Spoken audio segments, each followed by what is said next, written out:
Clean Freaks, my name's Hank Balch. You're listening to Hank versus the Robot. And on this episode, we're going to be talking about dirty floors, dirty shoes, and the microbes that travel between the two and perhaps other locations in the healthcare setting. And obviously, we're going to be talking about the implications to the sterile processing setting in particular. So it's going to be a fun show, maybe a topic you haven't thought too much about. I know my dirty shoes and SPD always kind of freaked me out a little bit, and we'll talk about hospital shoes, the ones that you wear inside the facility, and then your shoes that you take home, and cover all that on today's episode as well. But before we get into the show, I want to welcome our guest today, Sterile Simon. Simon, welcome back to the studio. It's always great to be here, especially for a topic that hits close to home, or I guess close to the floor. Dirty shoes and hospital floors are such underappreciated vectors of contamination, and I love that we're diving into how this affects sterile processing. There's a lot to unpack today, from UVC shoe decontamination to the risks of cross-contamination in SPDs. So let's roll up our sleeves, or maybe clean them,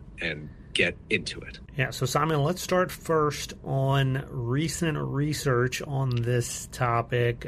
Do floors transmit pathogens? What does the research tell us? Absolutely, Hank. The research is pretty clear. Floors in healthcare settings are not just innocent bystanders. They can harbor a significant load of harmful pathogens and play a role in indirect transmission. Let me break it down. Key findings from recent studies. 1. Floors as pathogen reservoirs. Floors are frequently contaminated with bacteria like C. difficile, MRSA, and VRE. While they're not directly touched often, they act as reservoirs where objects or even shoe soles can pick up pathogens. 2. Transfer via shoes. A 2023 study found that healthcare personnel's shoes frequently transfer pathogens from floors to other areas. This includes patient rooms, clean zones, and yes, sterile processing departments. 3. Indirect transmission. Dropped instruments, carts rolling over contaminated floors, or even staff adjusting PPE can lead to pathogens hitching a ride to unintended places. 4. UVC shoe decontamination. A recent breakthrough study showed that an 8-second treatment with UVC light effectively reduced bacterial transfer from shoes, offering a simple, scalable solution to mitigate the risk. What this means for SPDs. Floors and shoes might not seem like a direct threat, but they're key contributors to the chain of contamination. In SPDs, where sterility is critical, overlooking these factors can compromise patient safety. This research underscores the importance of proactive measures like shoe sanitation protocols, sticky mats, and robust floor cleaning schedules. So yes, Hank, floors do transmit pathogens, and it's on us to address this sneaky but serious risk. All right, well, let's go back to the beginning here. Talk to us about the specific types of bacteria that have been tested in these studies, and maybe define a couple of the terms. I know you use the term reservoir, you use indirect transmission. Talk to us about what that means as well. Great questions, Hank. Let's start with the bacteria commonly found on floors in healthcare settings, and then dive into those terms. Types of bacteria found on healthcare floors. 1.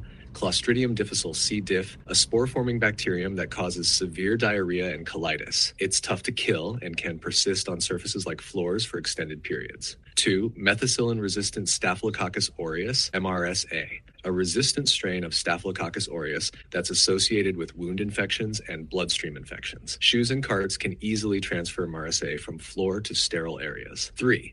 Vancomycin-resistant Enterococcus, VRE, found in the intestines and female genital tract, but can cause infections if it enters the bloodstream or urinary tract. Floors are a common reservoir for VRE in hospitals. 4. Klebsiella pneumoniae and Acinetobacter baumannii, gram-negative bacteria often linked to healthcare-associated infections. They can survive on surfaces and transfer via contaminated shoes or dropped instruments. Defining key terms. 1. Reservoir.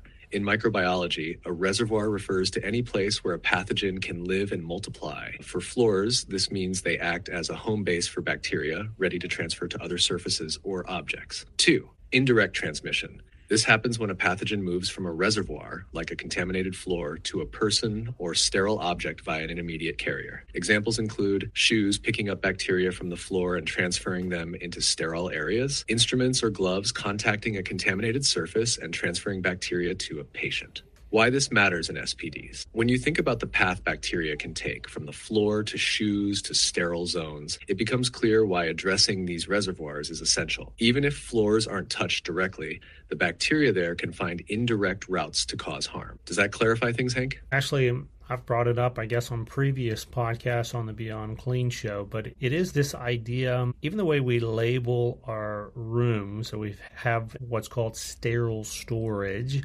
in sterile processing, but the room itself and the floor in particular is anything but sterile. So when we talk about this indirect transmission risk in carrying these pathogens from the floor, maybe right outside the sterile storage area, could be a patient access hallway, could be going to and from the dock, it could be going to dietary, food service, who knows, right? But you're coming in out of that public hallway, and maybe you need a badge, and maybe you cross a red line, so it's a restricted area or semi-restricted area, and then boom, you're right in here to quote-unquote sterile storage, and you're bringing whatever happens to be on your feet, including on your shoe covers, if you happen to be wearing shoe covers outside in that hallway, and that's a whole other conversation. But you're bringing all that into the sterile room. I think it's just kind of ironic that we use that language and this is what's happening. So speak to that, if you will, Simon, but then also speak to, are there any current healthcare guidelines? I don't know if you know this or not, but are there any current environmental cleaning standards or guidelines in reference to how often a floor needs to be cleaned and disinfected? Great question, Hank. Yes, there are existing guidelines in healthcare that address floor cleaning and disinfection in hospital settings, though they may not always be as detailed as for other surfaces. Here's what we know from prominent organizations. The Centers for Disease Control and Prevention, CDC, highlights floors as low-touch surfaces, but recognizes them as potential reservoirs for pathogens. While they don't require daily disinfection of all hospital floors, they recommend routine cleaning using a detergent-based cleaner or EPA-registered disinfectant.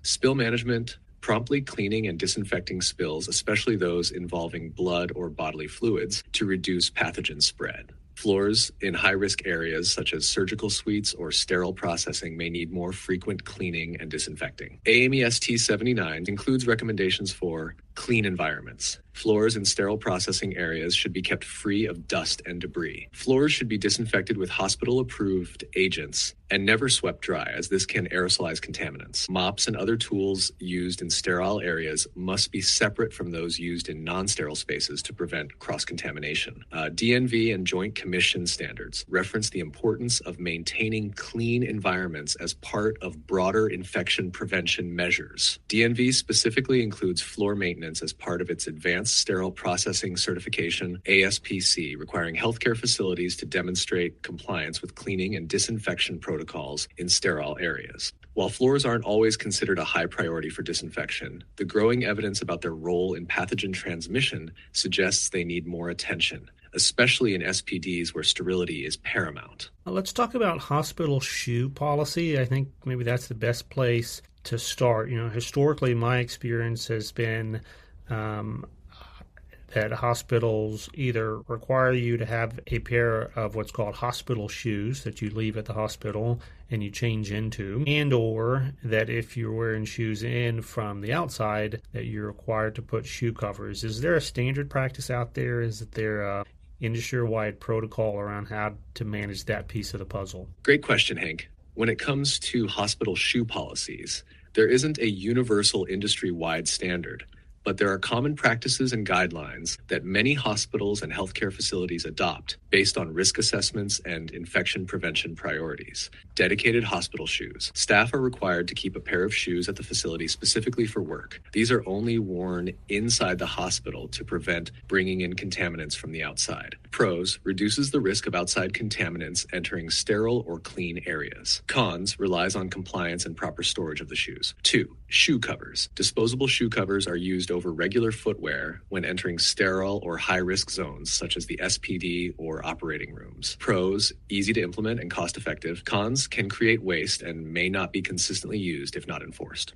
3. Cleaning and disinfection protocols. Shoes are cleaned or sanitized upon entry using sticky mats, UVC decontamination systems, or even boot scrubbing stations. Pros, reduces reliance on staff compliance for shoe changes. Cons, requires investment in equipment and maintenance. While not specific to shoes, the CDC advises minimizing the introduction of external contaminants in areas requiring sterile environments. Shoe policies are often a part of broader environmental controls. DNV and Joint Commissions often include shoe management as part of infection prevention strategies in sterile areas. Facilities are expected to document and enforce policies tailored to their needs. There isn't a one-size-fits-all protocol for hospital shoe management, but the decision usually depends on the facility's specific infection risks, budget, and culture. The key is to ensure that whatever policy is adopted, be it hospital shoes, shoe covers, or sanitizing stations, it is clearly communicated, enforced, and regularly reviewed. Yeah, one of the gaps there, Simon, I think, is on that shoe cover piece, and it's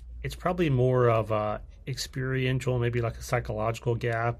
And I think the same thing happens when folks wear gloves. Is you're protected as wearing the glove or wearing the shoe cover, but then you're tempted potentially to contaminate even more surfaces because you have the gloves on or because you have the shoe covers on. And so here's the example, is I see a lot of non-compliance with our shoe covers coming in to areas such as sterile storage from areas that are not sterile, right? They're coming in from public access hallways or coming in from even the clean sides of the department, or, even worse, you don't see this as often, but even worse, coming out of decontam with your shoe covers on and then stepping in through the rest of the hospital. So I think that's a very important call out for folks in managing this transmission risk, that even if you have a hospital shoe policy, where are those shoes going, and if and when do you need to replace your shoe covers? I think those are questions that need to be answered. Hank, you're hitting on a really important point. Perceived protection can lead to risky behavior.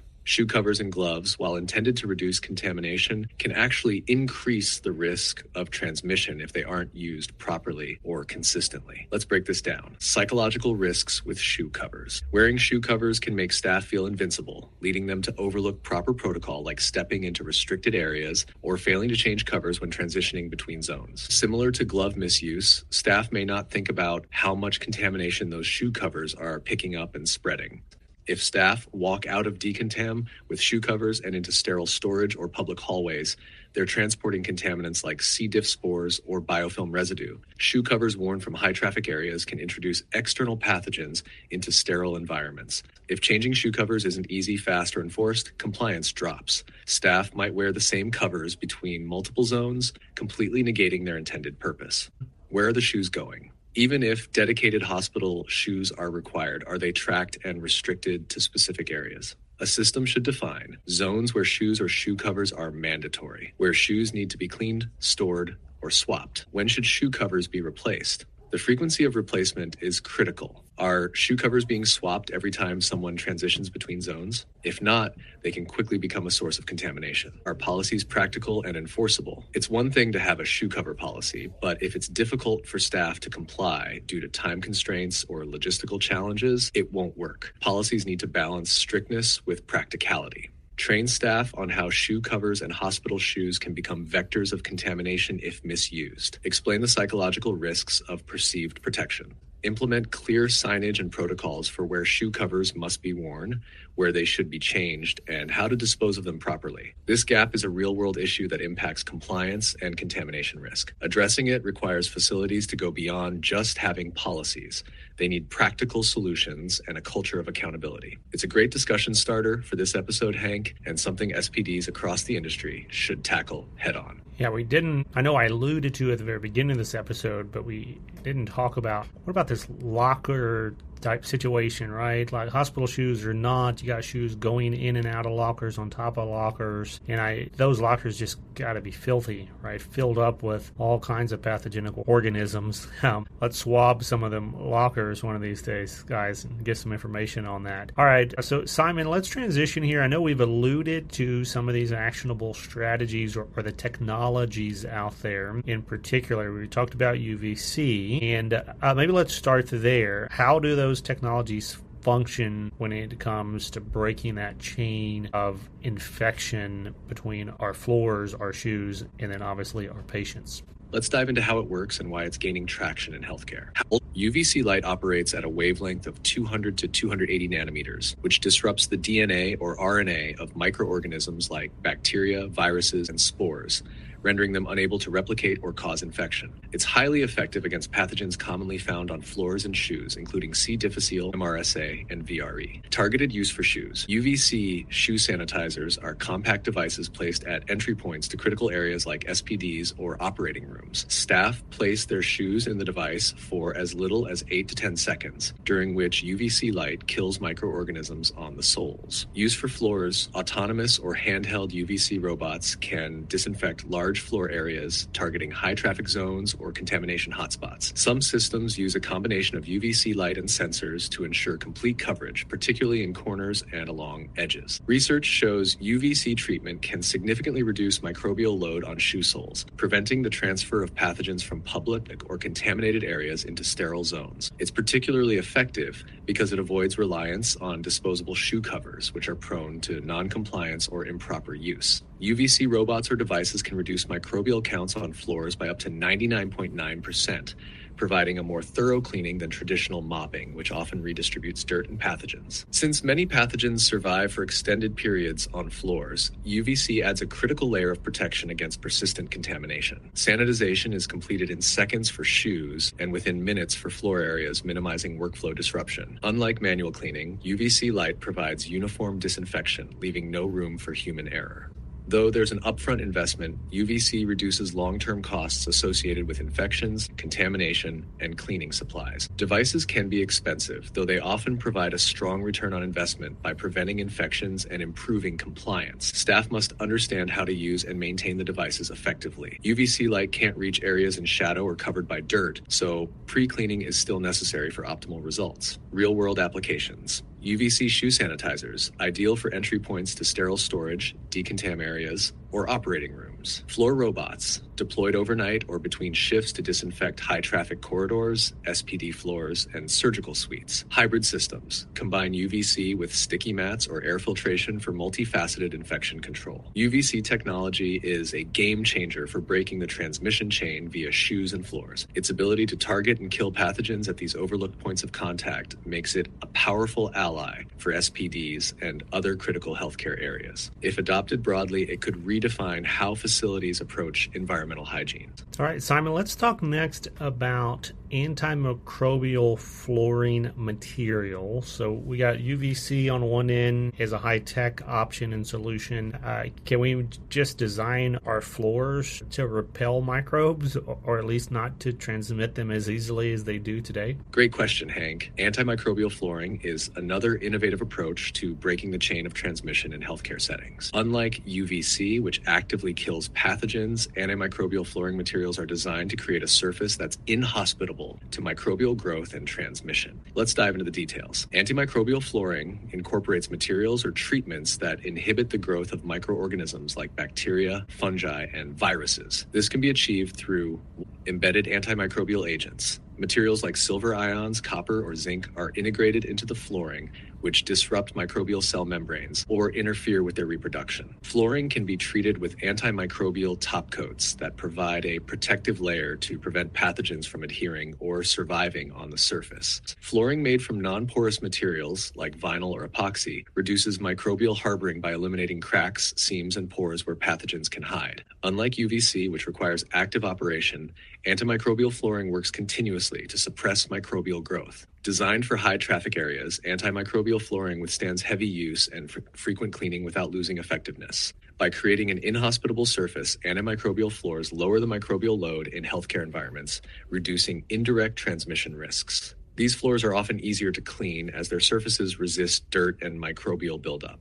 Antimicrobial flooring is more expensive upfront than traditional options, but it can reduce long-term costs by lowering infection rates. While antimicrobial flooring inhibits growth, it doesn't eliminate pathogens. Regular cleaning and disinfection are still required. Over time, the antimicrobial properties of coatings or embedded materials may diminish, requiring reapplication or replacement.